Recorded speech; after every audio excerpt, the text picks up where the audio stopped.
بسم اللہ الرحمن الرحیم۔ السلام علیکم۔ خدیجہ وائس چینل میں خوش آمدید۔ آپ صلی اللہ علیہ وآلہ وسلم کی عمر 35 سال ہوئی تو مکہ میں زبردست سیلاب آیا۔ قریش نے سیلاب سے محفوظ رہنے کے لیے ایک بند بنا رکھا تھا، مگر یہ سیلاب اس قدر زبردست تھا کہ بند توڑ کر کعبے میں داخل ہو گیا۔ پانی کی زبردست ریلیں اور پانی کے اندر جمع ہونے کی وجہ سے کعبے کی دیوار میں شگاف پڑ گئے۔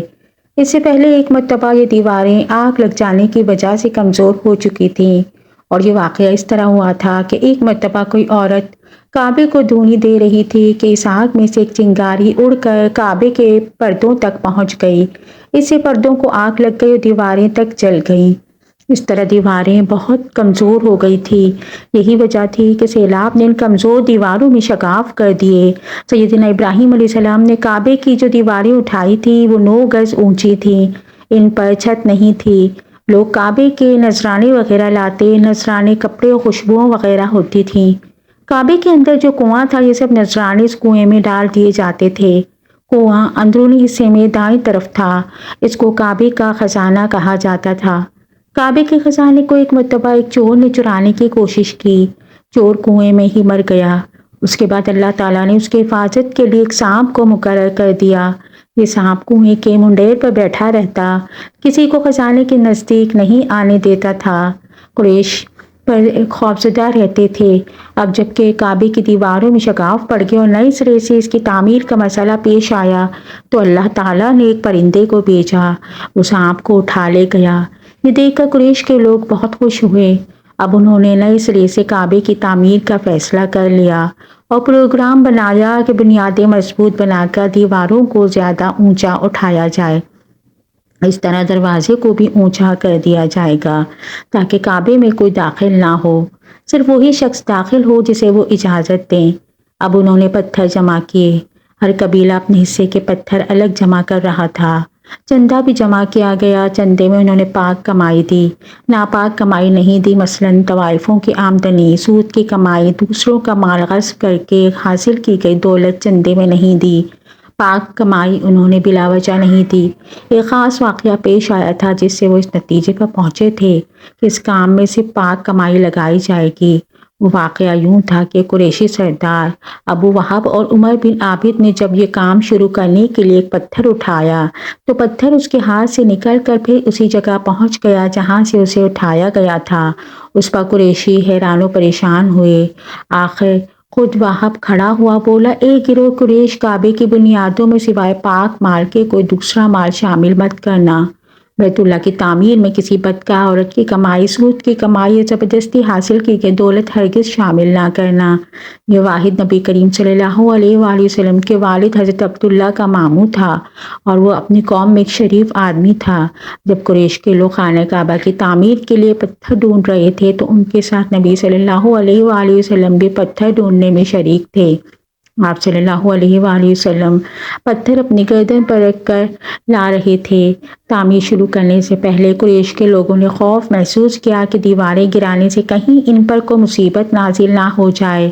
آخر ایک سردار ولید بن مغیرہ نے کہا، کعبے کی دیواریں گرانے سے تمہارا ارادہ اصلاح مرمت کا ہے، اس کو خراب کرنے کا؟ جواب میں لوگوں نے کہا، ظاہر ہے ہم تو مرمت اور اصلاح چاہتے ہیں۔ یہ سن کر ولید نے کہا، تب پھر سمجھ لو کہ اللہ تعالیٰ اصلاح کرنے والوں کو برباد نہیں کرتا۔ پھر ولید ہی نے گرانے کے کام کی ابتدا کی، لیکن اس نے ابھی صرف ایک ہی حصہ گرایا تھا کہ معلوم ہو جائے کہ ان پر کوئی تباہی تو نہیں آتی۔ جب وہ رات خیریت سے گزر گئی تو دوسرے دن سب لوگ اس کے ساتھ شریک ہو گئے اور پوری عمارت گرا دی، یہاں تک کہ ان کی بنیاد تک پہنچ گئے۔ یہ بنیاد حضرت ابراہیم علیہ السلام کے ہاتھ کی رکھی ہوئی تھی۔ حضرت ابراہیم نے بنیادوں میں سبز رنگ کے پتھر رکھے تھے۔ یہ پتھر اونٹ کے کوہان کی طرح کے تھے اور ایک دوسرے سے جڑے ہوئے تھے۔ ان لوگوں کے لیے ان کو توڑنا بہت مشکل ثابت ہوا۔ دائیں کونے کے نیچے سے قریش کو ایک تحریر ملی۔ وہ تحریر سریانی زبان میں لکھی تھی۔ انہیں سریانی زبان نہیں آتی تھی۔ آخر ایک یہودی کو تلاش کر کے لایا گیا۔ اس نے وہ تحریر پڑھ کر انہیں سنائی، میں اللہ مکہ کا مالک جس کو میں نے اس دن پیدا کیا، اور میں نے آسمانوں زمینوں کو پیدا کیا، جس دن میں نے سورج اور چاند بنائے، میں نے ان کو یعنی مکہ کو 7 فرشتوں کے ذریعے گھیر دیا ہے۔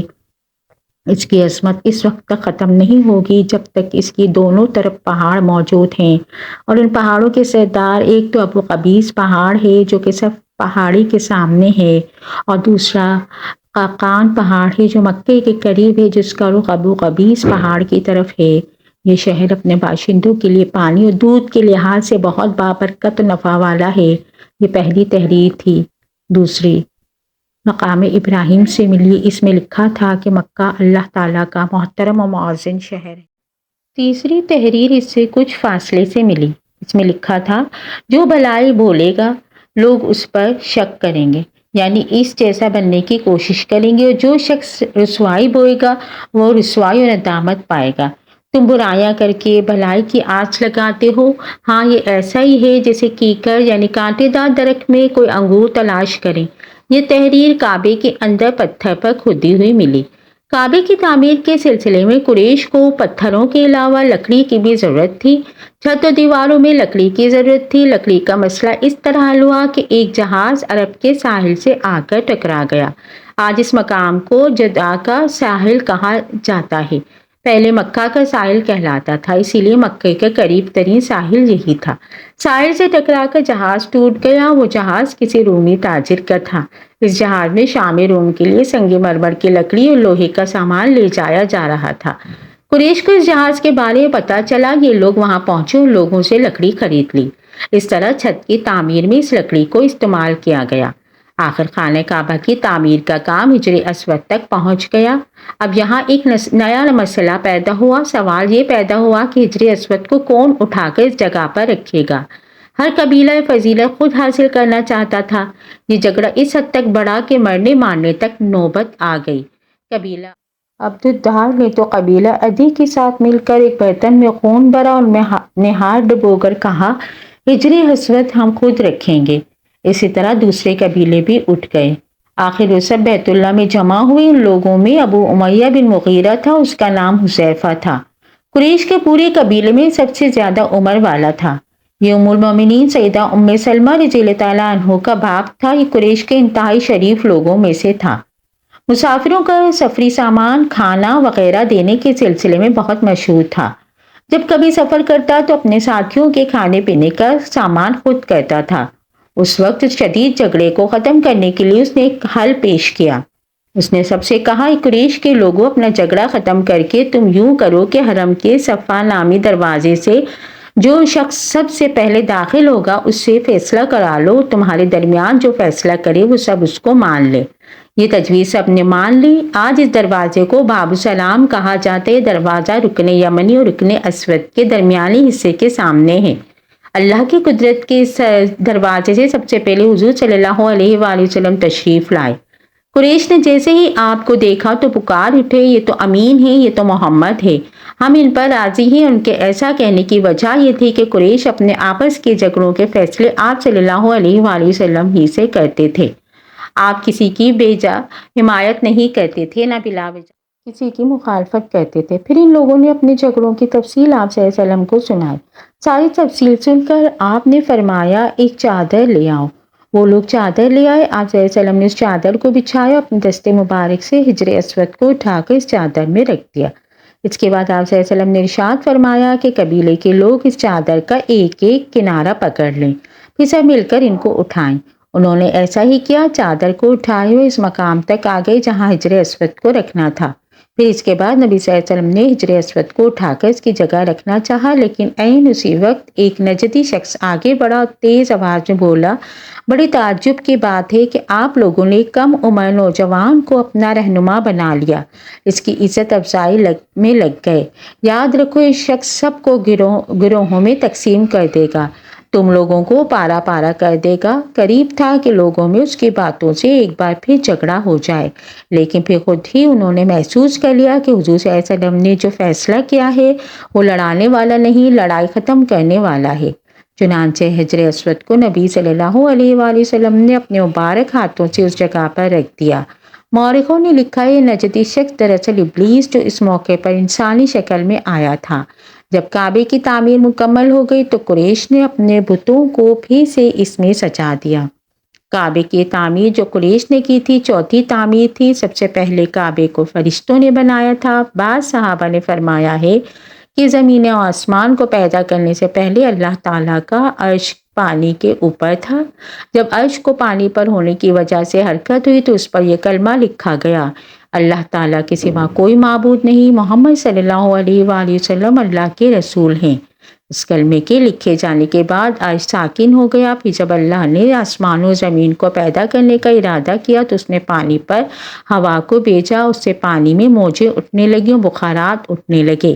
اللہ تعالیٰ نے ان بخارات یعنی بھاپ سے آسمان کو پیدا فرمایا۔ پھر اللہ نے کعبے کی جگہ سے پانی کو ہٹا دیا، جگہ خشک ہو گئی، چنانچہ یہی خشکی بڑھتے بڑھتے 7 بر اعظم بن گئے۔ جب زمین قائم ہو گئی تو اس پر پہاڑ قائم کیے گئے۔ زمین پر سب سے پہلا پہاڑ ابو قبیس۔ پھر اللہ تعالیٰ نے فرشتوں کو حکم دیا، فرمایا زمین پر میرے نام کا ایک گھر بناؤ، آدم کی اولاد اس گھر کے ذریعے میری پناہ مانگے، اس گھر کا طواف کرے تاکہ میں ان سے راضی ہو جاؤں۔ فرشتے نے حکم کی تعمیل کی، پھر حضرت آدم نے خانہ کعبہ کی تعمیر شروع کی، اس کے بعد حضرت ابراہیم علیہ السلام نے کعبے کی تعمیر کی۔ اس طرح قریش کے ہاتھوں یہ تعمیر چوتھی بار ہوئی تھی۔ اللہ پاک ہمیں بہتر عمل کرنے کی توفیق عطا فرمائے اور ہمیں نیکوکاروں میں شامل کرے، آمین ثم آمین۔ اگر میری یہ ویڈیو پسند آئی ہو تو اس کو لائک، شیئر اور سبسکرائب کیجیے۔